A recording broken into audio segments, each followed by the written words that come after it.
तो श्री कृष्णदास जी शिवन्या चैनल में आपका स्वागत है। आज की कहानी है पति पत्नी की दिल को छूने वाली कहानी। दोस्तों, आजकल प्यार होना, फिर शादी होना और कुछ ही समय में डिवोर्स होना इतनी आम बात हो गई है कि ज़्यादातर लोग ऐसी घटनाओं को अब ज़्यादा अहमियत ही नहीं देते।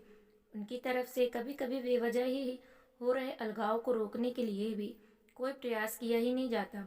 आज की ये कहानी ऐसे ही हो रहे अलगाव की है, जिसे खुद एक पत्नी अपने शब्दों में बता रही है। कहानी जैसे जैसे आगे बढ़ती है, तब हम जान पाते हैं कि पत्नी का नज़रिया जो है वो कितना अलग है। अपने पति के विचारों से, और कहानी का अंत हमारी आंखें भिगोने में सफल होता है। मेरे पति पेशे से एक इंजीनियर हैं। मैं उनसे उनके स्थिर शांत स्वभाव के लिए प्यार करती थी, और जब मैं उनके चौड़े कंधों पर अपना सिर झुकाती थी तो वो मुझे गर्मजोशी और अजीब सा सुकून का एहसास होता था।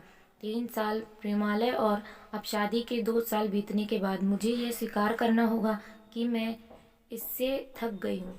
मेरे पहले उससे प्यार करने के जो भी कारण थे, अब यही मेरी सारी बेचैनी के कारण बन गए हैं। मैं एक भावुक महिला हूँ, और जब रिश्ते और मेरी भावनाओं की बात आती है तो मैं बेहद संवेदनशील हूँ। मैं रोमांटिक पलों के लिए उसी तरह तरसती हूँ जैसे कैंडी के लिए तरस रही एक छोटी लड़की। मेरे पति मेरे बिल्कुल विपरीत हैं। उनकी संवेदनशीलता की कमी और हमारी शादी में रोमांटिक पलों को लाने में उनकी असमर्थता ने मुझे प्यार के विषय में निराश कर दिया है। एक दिन मैंने आखिरकार उसे अपने मन की बात बताने का फैसला किया कि मुझे तलाक चाहिए, और मैंने हिम्मत करके उसे बताया। आखिर क्यों? चौंकते हुए उसने मुझसे पूछा। मैं थक गई हूँ। दुनिया में हर चीज का कोई कारण नहीं होता, मैंने कहा। वह पूरी रात चुप रहा, हर समय हाथ में एक जलती हुई सिगरेट लिए गहरे विचारों में डूबा रहा। इससे मेरी निराशा की भावना और बढ़ती गई, क्योंकि मैं ऐसे आदमी को देख रही थी जो अपनी दुर्दशा को व्यक्त भी नहीं कर पा रहा था। भला मैं उससे और क्या उम्मीद कर सकती थी? और अंत में उसने मुझसे पूछा, मैं तुम्हारा मन बदलने के लिए क्या कर सकता हूँ? किसी ने सच ही कहा है कि किसी के व्यक्तित्व को बदलना मुश्किल है। मुझे लगता है मेरा उस पर से विश्वास उठना शुरू हो गया है। उसकी आंखों में गहराई से देखते हुए मैंने धीरे से उत्तर दिया, मैं तुम्हें एक सवाल पूछती हूँ। अगर तुम्हारा जवाब मेरे दिल को मना सके तो मैं अपना विचार बदल दूंगी। मान लो मुझे एक पहाड़ की चट्टान पर खिला एक फूल चाहिए, और हम दोनों को ये पता है कि उस फूल को तोड़ने से तुम्हारी मृत्यु हो जाएगी। क्या तुम मेरे लिए ऐसा करोगे? उसने कहा, मैं कल तुम्हें इसका जवाब दूंगा।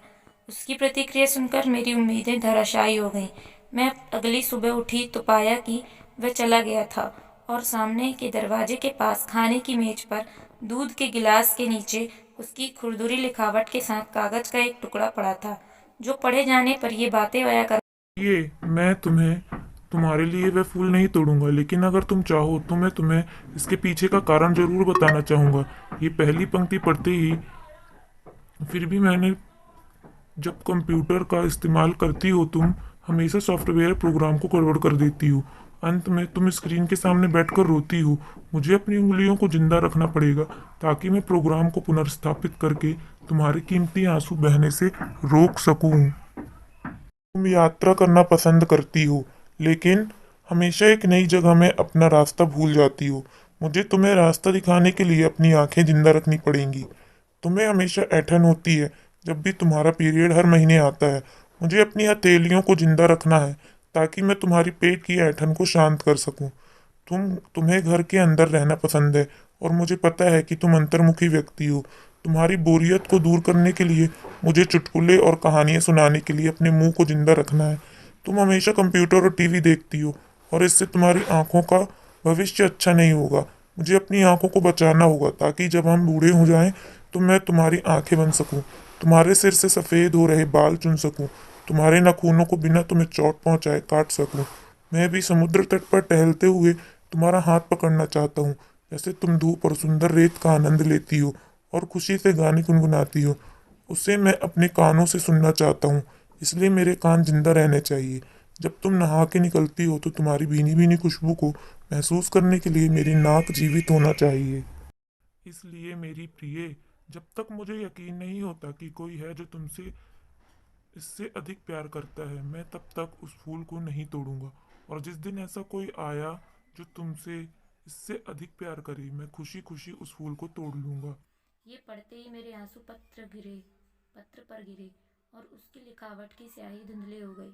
मैंने उसे पढ़ना जारी रखा। अब जब तुमने मेरा उत्तर पूरा पढ़ लिया है, अगर तुम संतुष्ट हो, अगर मैंने तुम्हारे दिल को मना लिया हो, तो कृपया सामने का दरवाजा खोलो, क्योंकि मैं बाहर खड़ा हूँ तुम्हारी पसंदीदा ब्रेड और दूध के साथ मैं जल्दी से दरवाजा खोलने के लिए दौड़ी और उसके चिंतित चेहरे को अपने हाथों में कसकर पकड़ा और चूम लिया और उसकी बाहों में समा गई। अब मुझे पूरा यकीन हो गया कि कोई भी मुझे उतना प्यार नहीं करेगा जितना वो करते हैं, और मैंने फूल को नहीं तोड़ने का फैसला लिया। यही जीवन है और प्रेम है। जब कोई प्यार से घिरा होता है तो उत्तेजना की भावना दूर हो जाती है और वह उस सच्चे प्यार को नज़रअंदाज कर देता है जो शांति और नीरसता के बीच होता है।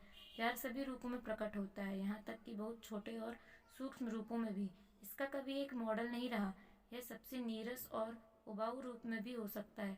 फूल और रोमांस प्यार का हिस्सा हो सकते हैं, पर प्यार नहीं।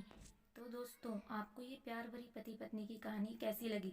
इस छोटी सी कहानी ने आपके भी दिल को छुआ या नहीं, हमें कमेंट सेक्शन में ज़रूर बताएं।